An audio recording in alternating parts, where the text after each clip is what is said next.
All right, and we are live. Let me double check, make sure everything's working before we get going. Can y'all see me? All right, welcome back with Murphy Mack to another episode of the Fitness Beginner Podcast. Today we got a controversial topic for y'all that it's a pretty good one. It's a pretty interesting one because not a lot of people kind of know whether they should or shouldn't do it. So, and that topic is training until failure. Like, should you train to failure? Should you not train to failure? When should you train to failure? When should you not train to failure? So we're just gonna talk about all things training to failure. So maybe I can enlighten y'all a little bit about, kind of educate y'all a little bit more about training to failure. And I'm just gonna go ahead and be honest with y'all. I'm not dead set on one or the other. So from the get go, I do a little bit of both. I train to failure sometimes, and I don't train to failure. It all depends on your situation, your goals, and that's what we're gonna go over today in the podcast. But first, before we do that, we're going to do the quick tip of the episode today. And today's quick tip, it's a pretty simple one. And it don't even have anything to do with the gym, but it has to do with preparation for the gym. So something that I've always done for basically ever since I started working out in the morning time, or pretty much ever since I started working out. Um, you want to pack your gym bag the night before you go to the gym, or your work bag, whatever. So if you work out in the morning, you're going to be packing your work clothes. But if you work out in the afternoon, you're going to be packing your gym clothes. So go ahead and pack this the night before. And this is like the ultimate hack to make you actually stick to going to the gym. Because like if you don't have it packed, you're going to make up some excuse the next morning and you're not going to go, or something's going to happen throughout the day and you can't go. But if you go ahead and pack your bag and you get ready for it, it's going to make you that more like motivated and dedicated to go, because you already packed it. You already got it ready. So you can't make them no excuse now. You can't just not go because you already got it. It's already ready. So I work out in the morning. So this helps me out because I actually save time in the morning. I don't have to pack a bag in the morning, but I don't have no excuse not to go because my gym stuff's already ready. It's waiting on me. All I got to do is grab the bag and head out the door. So that's my quick tip. Go ahead and prepare all your things the night before. And this goes with like your lunch and stuff too. So if you're meal prepping your lunches, which you should be, go ahead and pack your lunch box the night before. Just toss your whole lunch box in the fridge. That way you ain't even got to make it in the morning. You can just grab it and go on your way out the door. This is what I do. And it literally probably saves me packing my gym bag and packing my lunch the night before. And I've even started making my pre-workout the night before. It probably saves me 10 to maybe 15 minutes every morning. So that's one of my good hacks that I like to use to make me not make up some excuse of why I can't go to the gym in the morning, because I already got it ready. So yeah, we're gonna hop up. I would update y'all by myself, but it's not really anything new to update. So we're just gonna keep going. We're gonna go into the meat and potatoes of the podcast. And today, what we're gonna do is talk about when you should and when you should not train to failure when it comes to lifting weights in the gym. So this is a great debate. Some people are either for training to failure, or some people are against training to failure. And then some people are kind of in the middle. And I'm the person in the middle. I believe in both, honestly. And there's kind of a fine line of when you should and shouldn't do it. So that's what we're gonna get into. But before we get into it, we wanna go over and like clarify what is training to failure, what that means. So training to failure refers to performing an exercise or a set of exercises until you physically cannot complete any more repetitions with the proper form. And that's key, with the proper form. So you may be doing a lift, and yeah, you may be able to get one more rep, but that one more rep is not going to be done correctly because you're using all your other muscles to lift the weight.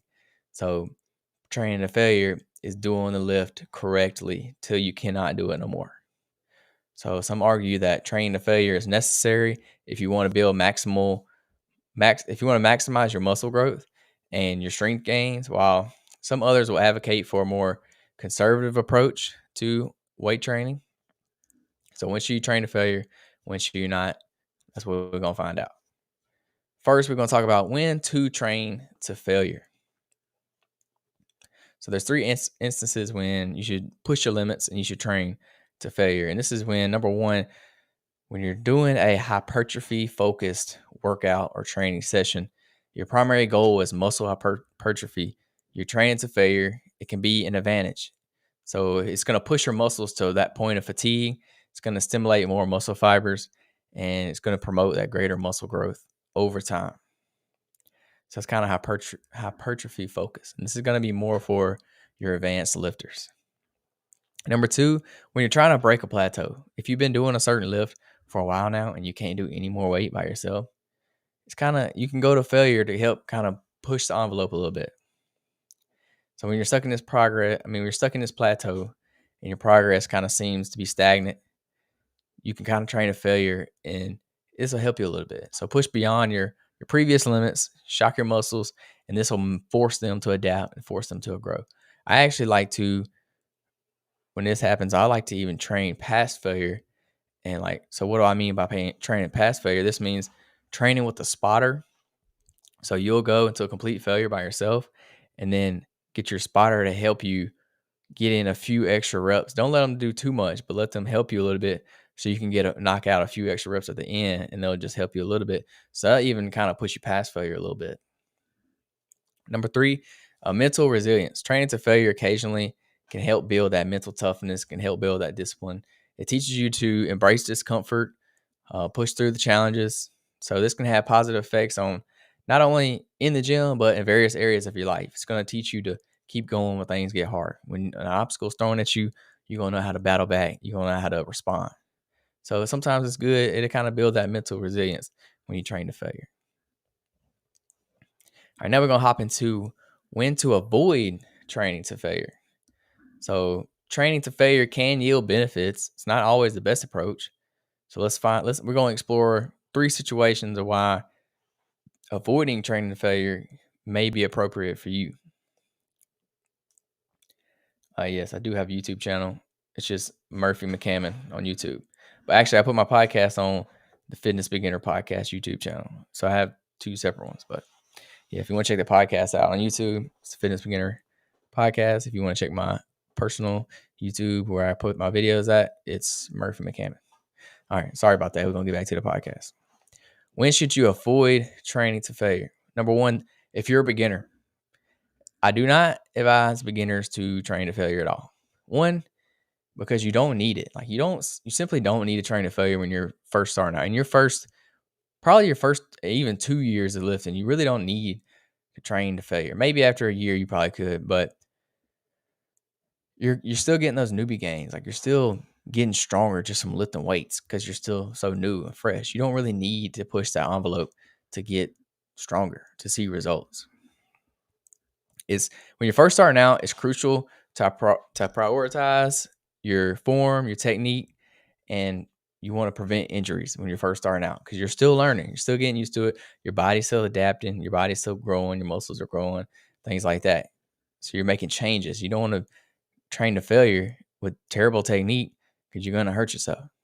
So you want to focus on perfecting your movements and gradually increasing the intensity.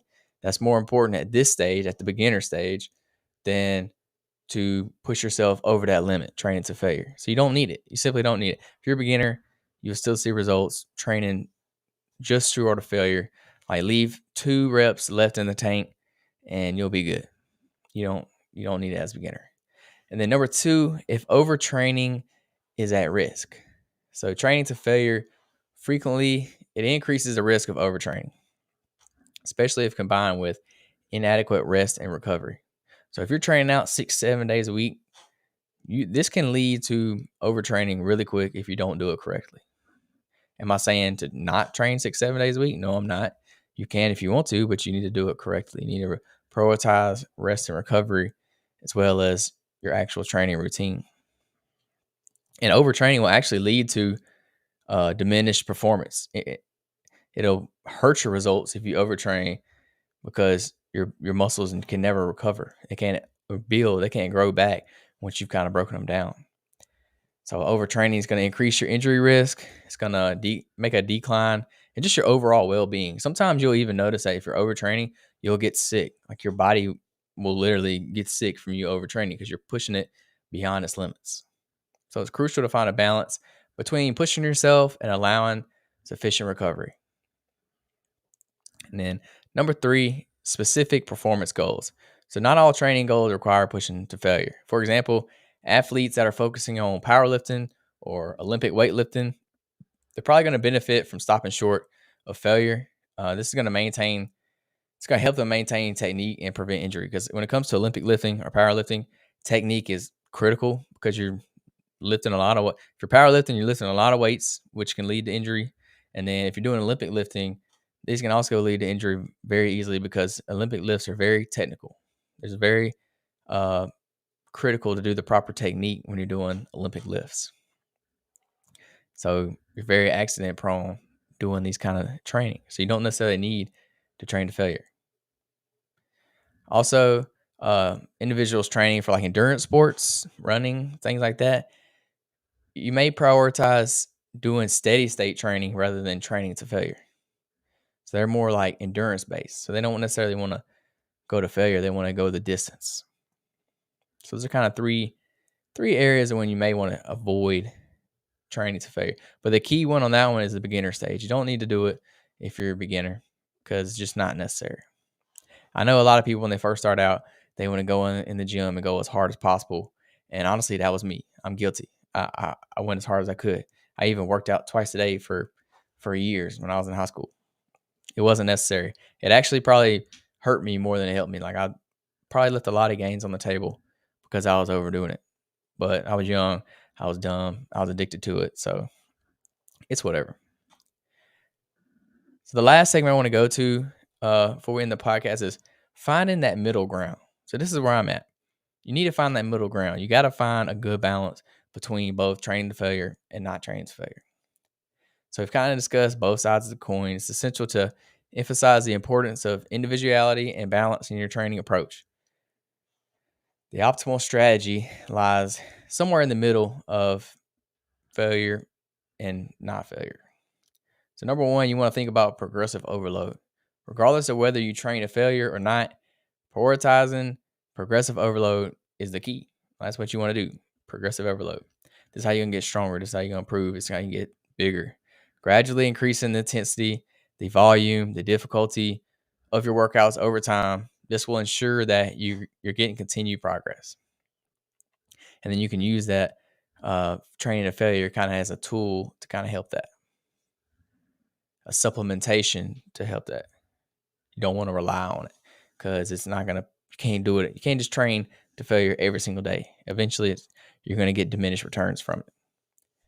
Number two, variation and periodization. So incorporate different training techniques, periodize your workout to prevent plateaus and stimulate muscle growth. This can include alternating between training to failure and submaximal training or incorporating deload weeks to allow for recovery. So deload weeks are great too because we find ourselves in this constant habit of doing the same thing each and every week that we forget that the amount of stress that we're putting on our body. So sometimes it's good to have a deload week.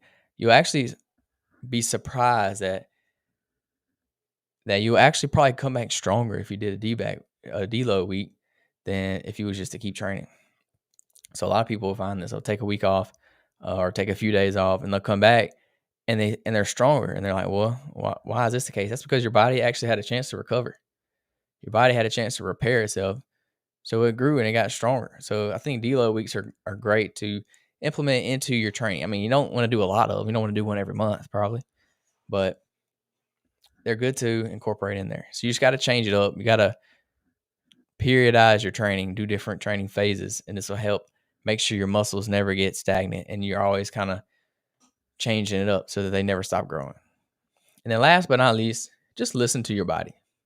Your body will tell you if you're overtraining or if you're pushing too hard or not.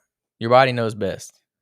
So pay attention to the signs like fatigue, pain, burnout, things like that. Your body's going to tell you if you're pushing the envelope. And if you're not feeling any of these symptoms, maybe you should push a little bit harder. Maybe you should go the extra set, go the extra rep, add the extra 5 pounds.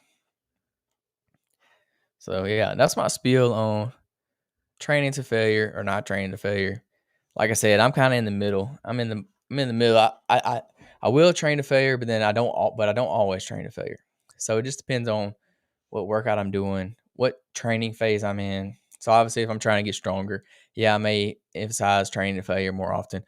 Or if I'm working out with a partner, days like these are days that I'll train to failure more because I actually have somebody that can pick the weight up in case I drop it.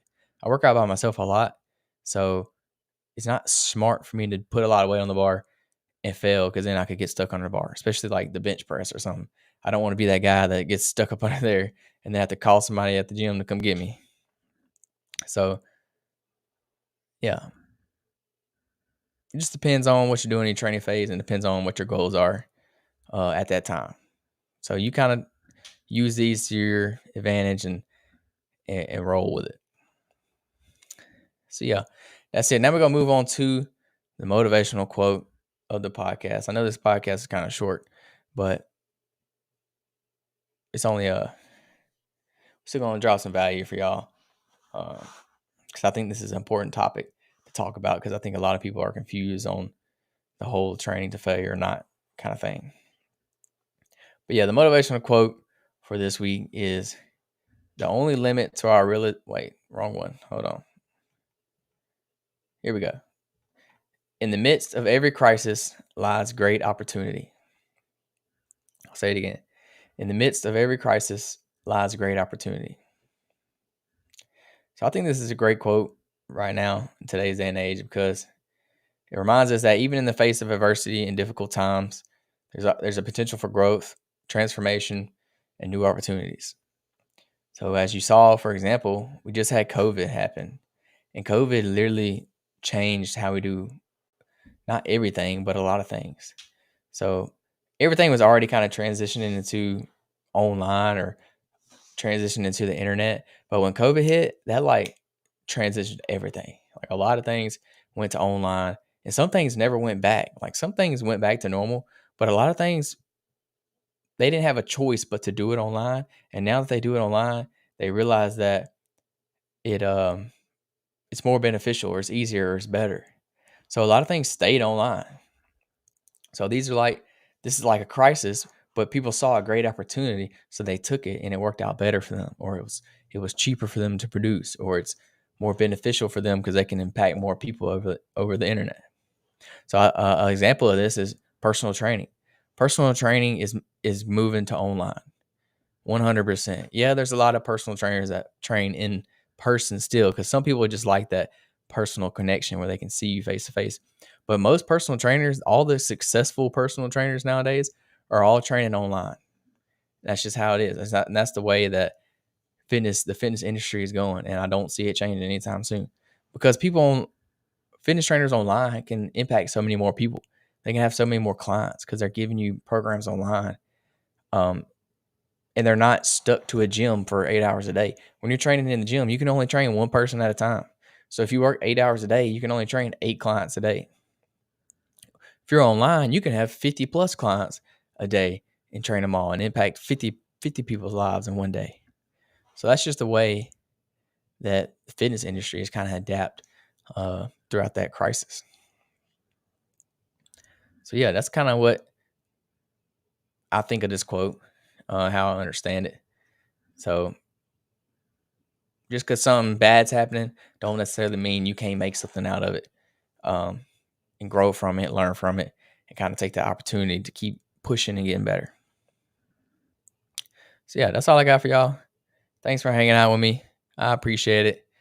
Yeah, if you have any topics for the podcast and you want me to go over, please hit me up. Let me know. Follow me on all my socials. Murphy Mac Fit. That's MurphyMcFit. It's pretty much all on YouTube, Murphy McCammon, or the Fitness Beginner Podcast. Y'all check me out. Give me a follow. Message me if you got any questions. I'd love to help you out. Give me a podcast topic. Maybe we'll do a whole podcast on it. I appreciate it. Y'all have a great rest of y'all's week.